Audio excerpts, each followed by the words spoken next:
देखो, आज अपने को क्या करना है? डिस्पर्जन। ठीक है। डिस्पर्जन करने के लिए सबसे पहले हमें ये समझना पड़ेगा कि व्हाट इज डिस्पर्जन।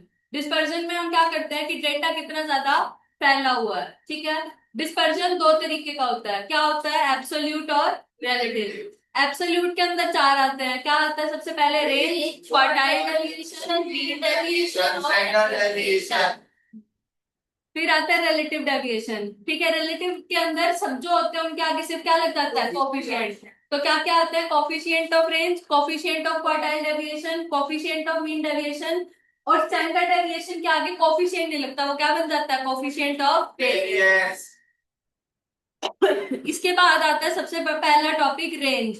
रेंज अगर कभी निकालनी हो तो रेंज का क्या मतलब होता है? सबसे बड़ी वैल्यू में से क्या माइनस करनी होती है? सबसे छोटी value. Clear? Largest minus smallest.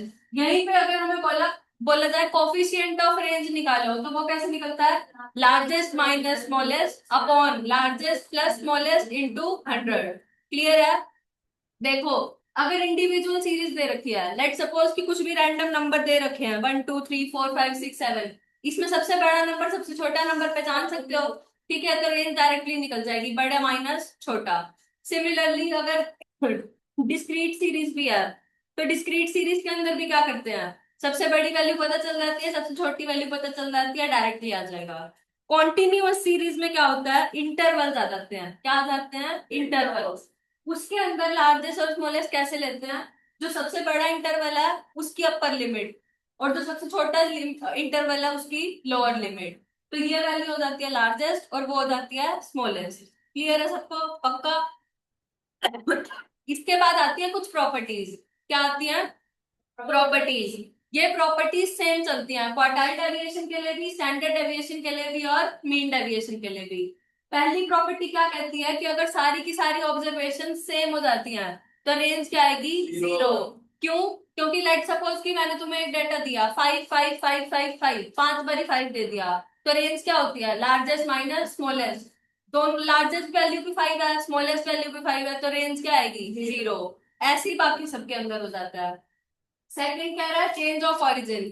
Change of origin मतलब अगर मैंने हर ऑब्जर्वेशन को किसी नंबर से इंक्रीज या किसी नंबर से डिक्रीज और वो नंबर फिक्स हो कर दिया तो कुछ फर्क पड़ता है? नहीं।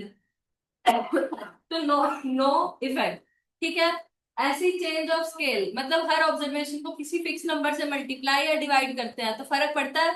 हाँ। और फर्क कितना पड़ता है? जितना मोड के मतलब अगर मैंने माइनस के नंबर से मल्टीप्लाई किया तो माइनस का फर्क नहीं पड़ेगा। क्लियर हो गया सबको? कोई डाउट यहाँ तक किसी को? ठीक है। इसके बाद आता है नेक्स्ट टॉपिक, क्वार्टाइल डेविएशन। क्या आता है? Quartile deviation. क्वार्टाइल डेविएशन के अंदर सबसे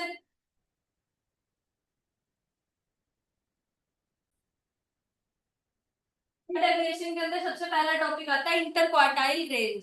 इंटर क्वार्टाइल रेंज बोले अगर कभी निकालने के लिए तो क्या करना है? Q3 - Q1। अब सब बच्चों को Q3 Q1 सब निकालना आता है, सेंट्रल मेजरमेंट्स में हम कर चुके हैं। फिर उसके बाद अगर बोले semi semi inter quartile range, semi का मतलब क्या होता है? Divide by 2। तो इसको क्या कर देना है? 2 से डिवाइड, और इसी को क्या बोलते हैं हम? Quartile deviation. क्लियर है? इसके बाद आता है coefficient of quartile deviation. Coefficient of quartile deviation में क्या होता है? Q3 - Q1 upon Q3 + Q1 into 100। इसके बाद आ जाएगा कि द डिस्ट्रीब्यूशन इज सिमेट्रिकल। बताया था कि लेट सपोज कि ऐसे कोई डाटा है, अगर ऐसा सिमेट्रिकल डाटा है 50 इधर 50 इधर, तो अगर हमें मीडियन निकालने को बोले तो वो कैसे निकलता है? Q3 + Q1/2। क्लियर है सबको? कोई डाउट यहाँ तक किसी को? ठीक है। अब हमारे मैंने ये बता रखा है कि इंडिविजुअल सीरीज हो और डिस्क्रीट सीरीज हो तो Q1 Q3 कैसे निकलता है? आता है सबको? इंडिविजुअल या डिस्क्रीट सीरीज हो तो क्या करते हैं? n+1/4th term. और अगर Q3 निकालना हो तो 3 × n+1/4th टर्म। क्लियर है?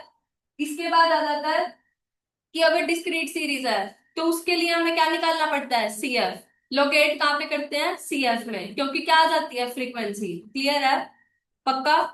इसके बाद कंटिन्यूअस सीरीज के लिए क्या करना होता है? सबसे पहले n/4 कैलकुलेट करते हैं Q1 के लिए, और Q3 के लिए 3n/4।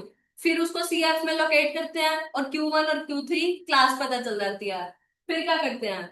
इस फॉर्मूले से Q1 और Q3 को कैलकुलेट कर लेते हैं। कोई प्रॉब्लम किसी को आता है? सबको Q1 Q3 निकालना?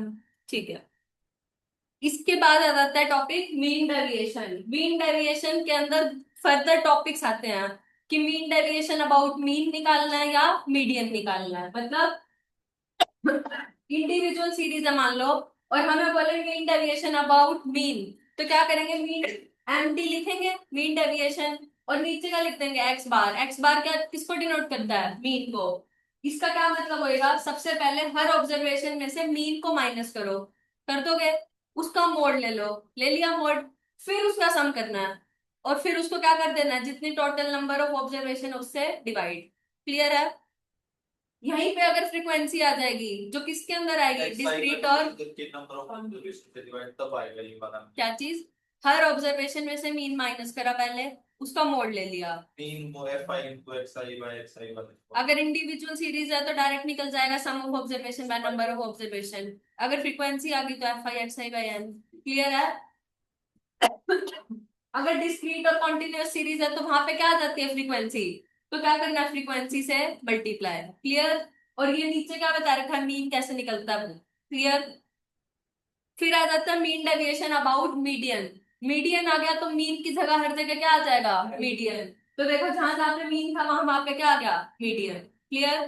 फिर उसके बाद आ जाता है coefficient of mean deviation. Coefficient of mean deviation में क्या होगा? ऊपर मीन डेविएशन, नीचे अगर अबाउट मीन है तो मीन इंटू 100, और अबाउट मीडियन है तो नीचे क्या आ जाएगा? Median into 100। अब मॉड्यूल में एक क्वेश्चन दे रखा है find mean deviation about mode, तो मोड के निकाल सकते हो। जहां जहां पे मीन और मीडियन था वहां पे क्या आ जाएगा? मोड। क्लियर है? मोड निकालना आता है सबको? ठीक है। इसके बाद आ जाता है टॉपिक स्टैंडर्ड डेविएशन। क्या आ जाता है? Standard deviation. इसका क्या फॉर्मूला है? देखो, अभी तक मीन डेविएशन में हम क्या कर रहे थे? हर ऑब्जर्वेशन में से मीन को माइनस करके उसका मोड ले रहे थे। यहाँ पे क्या करना है? हर ऑब्जर्वेशन में से मीन को माइनस करके उसका क्या करना है? स्क्वायर। क्लियर? और पूरा का पूरा किस में चलेगा? रूट में। और इसको डिनोट किससे करते हैं? सिग्मा से। अब क्वेश्चन में कभी कभी सिग्मा बना जाएगा तो कंफ्यूज नहीं होना कि ये क्या दे रखा है। क्या दे रखा होगा वो? Standard deviation. क्लियर?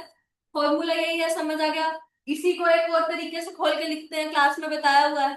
कैसे लिखते हैं? सिग्मा एक्स आई का square by n minus x I by n का होल स्क्वायर। क्लियर है?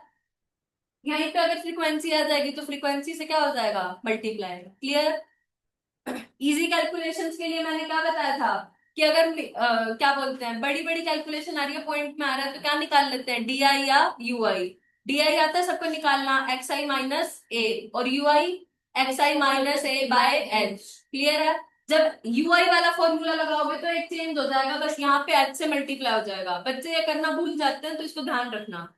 क्लियर है? पक्का? इसके बाद आ जाता है टॉपिक वेरिएंस। वेरिएंस क्या होता है? स्टैंडर्ड डेविएशन का होल स्क्वायर। स्टैंडर्ड डेविएशन में रूट लगता है, पर वेरिएंस में रूट नहीं लगता। ऐसे ही अगर स्टैंडर्ड डेविएशन निकालना हो, वेरिएंस दे रखा हो, तो क्या कर देंगे? उसका रूट। क्लियर है? इसके बाद वेरिएंस का फॉर्मूला लिखा हुआ है बिना रूट के, कोई प्रॉब्लम?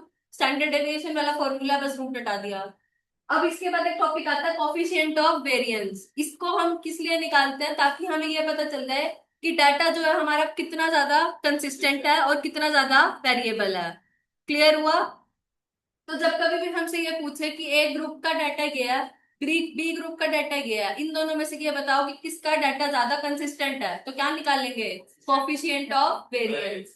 ये कैसे निकलता है? स्टैंडर्ड डेविएशन अबाउट अब नीचे मीन इंटू 100। ठीक है?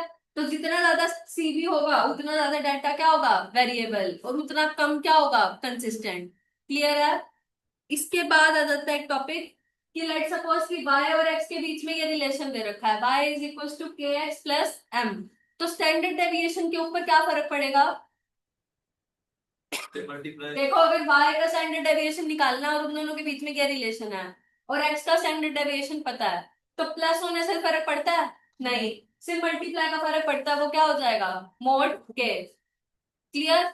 और देखो, न्यू वेरिएंस अगर निकालना हो तो वेरिएंस में क्या होता है? जिस भी नंबर से हम मल्टीप्लाई कर रहे हैं उसका स्क्वायर मल्टीप्लाई होता है इनटू में ओल्ड वेरिएंस। क्लियर है? अब देखो, दो नंबर का स्टैंडर्ड डेविएशन निकालना हो तो उसका डायरेक्ट फॉर्मूला होता है mod of a minus b by 2। पक्का? क्लियर है? अब पेपर में डायरेक्टली कैलकुलेट करोगे तो बहुत लंबा पड़ जाएगा, अब तुम्हें फॉर्मूला याद होगा तो 2 सेकंड में निकल जाएगा। एन नेचुरल नंबर का स्टैंडर्ड डेविएशन निकालना हो तो under root n minus one, n square -1/12। Clear है? इसके बाद एक टॉपिक आता है कंबाइंड स्टैंडर्ड डेविएशन, इसको हम क्या एक और नाम से जानते हैं, पूल्ड स्टैंडर्ड डेविएशन। इसके अंदर देखो, सिग्मा तो हमें पता है, सिग्मा क्या होता है, सिग्मा, सिग्मा मतलब ये वाला सिग्मा, स्टैंडर्ड डेविएशन, ठीक है। अब एक और नई टर्म आ रही है क्या, D1 और D2। तो D1 और D2 निकालने के लिए क्या निकालना पड़ता है, सबसे पहले कंबाइंड अरिथमेटिक मीन। X12 पता है ना सबको, क्या होता है कंबाइंड अरिथमेटिक मीन, निकालना आता है सबको, N1 X1 plus N2 X2 bye N1 plus N2। Clear है? उसको निकाल लो, कंबाइंड अरिथमेटिक मीन में से इंडिविजुअल मीन माइनस कर दिया तो D1 आ जाएगा।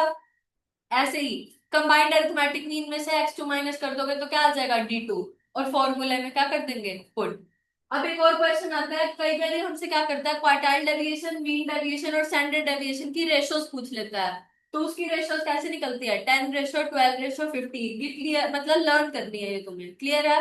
और एक और रिलेशन होता है, 6 times of QD is equal to 5 times of MD is equal to 4 times of SD। Clear है? पक्का? तो ये हो गए सारे बेसिक्स, ठीक है।